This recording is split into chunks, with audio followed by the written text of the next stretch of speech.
DDG ain't playing with Halle. He filed a restraining order against her. And if any of you have been through the family court system like I have, y'all know this is something that narcissistic men do. They are very tit for tat. So I'm going to discuss this because a lot of celebrity drama, we can relate to this stuff, because we as normal people go through stuff like this. How many of y'all have had your ex file a restraining order against you when you filed one against them?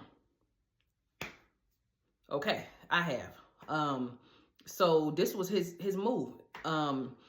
He's saying that she poses a psychological risk and imminent emotional risk to their son Halo. He wants to block her from flying him to Italy this weekend. And I remember in her restraining order, she was trying to block him from going out the country himself. So it seems like he's tit for tat. He's like, she filed a restraining order against him. He filed one against her. She don't want him to go out the country. He don't want her to go out the country. It's like he's tit for tat. You can clearly tell which person has a lot more narcissistic behaviors in this situation. You could clearly tell, y'all. But I mean, this is crazy. He's saying she not mentally fit to care for herself or the child. Now, was she mentally fit to care for herself or the child 3 months ago, 6 months ago, a year ago? They've been broken up for a while. And it seems like when she filed her restraining order, his response is to go and file one against her. Now, all of a sudden, she's unfit, but she's been taking care of the child. When the last time he seen his child? Because I know that her restraining order has allowed her to have sole legal and physical custody, I guess temporarily. So there's been no harm to the child. But this is what he's claiming. He also got a picture of his finger being hurt, and he's claiming that she's the one that actually attacked him. And he's also saying that she sent alarming text messages threatening to unalive herself. Now, this right here, this worries me because I've been in the legal system for years. Y'all know my custody situation against my crazy ex. If you don't, just watch the videos below. But I have heard myself through a lot of other people's cases that mental health, family courts don't play with that. A lot of people I've heard have lost custody because of mental health issues.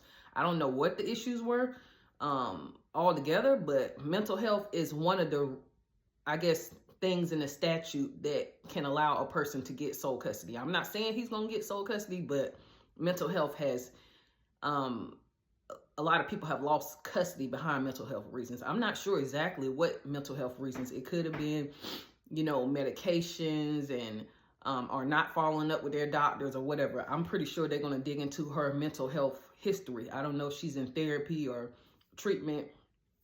But my first thoughts about this, saying she wanted to unalive herself, is like, what evidence do you have? Like, the evidence need to match up with the time frame. Because I hope neither one of them are fabricating the evidence and stuff.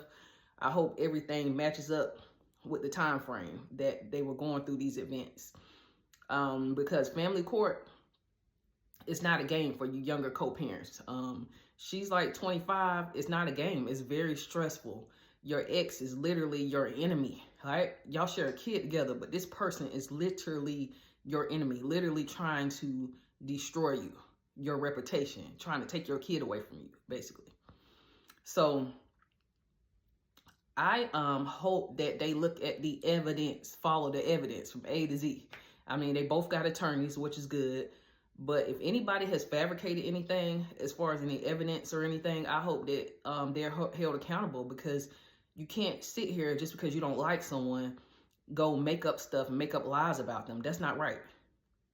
And family court got to work on that. My ex has lied on me plenty of times. And it just was like thrown out like nothing never happened. I don't like that about the family court system. It's not a game playing with people's lives and their reputation. And legal fees are so expensive. It's not fun. So I just hope that they follow the evidence. But you younger co-parents, I would say if you have one kid, try to do things right the next time. Try to slow down and get to know your partner, because I know some of you have reached out and told me that you have 2 narcissistic exes that you have to work with. I can't imagine having 2. One is enough. One is like, that's enough. The legal system is just crazy. It's very stressful. And I seen her weight gain, and the first thing I thought was like, I said this a while ago, it's probably stress from co-parenting with him. And then all this stuff came out about the alleged abuse allegations and all that stuff. I mean, all of this stuff is stressful. I mean, it'll make you literally lose hair, gain weight, because you don't know what's going to happen. You're concerned about your kid. You don't know if you're going to lose custody. You don't know. I mean, it's just a lot. So I don't know what Halle believes in, but I hope that if she does believe in God, that she's put him first, because that's the only way that, I always say this to y'all, that's the only way that you're going to get healthier. I mean, healthier mentally, spiritually, emotionally, because this is a spiritual battle. That's the only way that you're going to be able to truly find some type of peace in the midst of this storm, because this is nothing good. Nothing good is about this going to come out of this. Their kid is young, 18 months. That's like 17 and a half years. I mean, I just hope that you know, she finds some type of peace within her, you know, her faith and whatever she believes in. I don't know what she believes in, but it sounds like DDG wants sole custody or whatever he can get if he's going like that, you know, if he's doing it like that. With those allegations, most men do, you know, most men do because of child support. We all know that. We all know it's all about the money, baby. Nobody wants to pay somebody anything that they don't like. You know, nobody wants to pay anybody. Even though y'all have a child together, even though your child got to be fed, got a roof over their head, got to have clothes and shoes and child care and all that stuff. When people are at war with each other, nobody wants to pay the other person anything. They feel like they can do it themselves. Now, can he do it himself? I don't know. But from what she put in her complaint, he drops Halle off with his mom. So obviously he can't.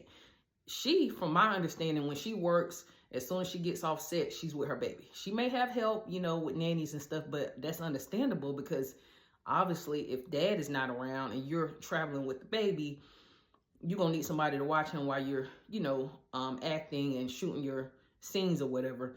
And then when you finish, you might need a little help, but you may do that. And I understand that. We're moms. We understand it. We understand how it is to work or go to work. You got to put your kid in daycare. But then when you get off work, you're picking your kid up. You're doing changing Pampers, making bottles, feeding, you know, putting them to bed, bath time. It's just a lot. So for him to say that she's mentally unstable, she's been doing this for 18 months and there's been no issues. So I think this is just messy, and this is how it is. This is how it is in the legal system. When you got problems with your co-parent is going to say things. Whether it's true or not, you got to prove it and you got to fight.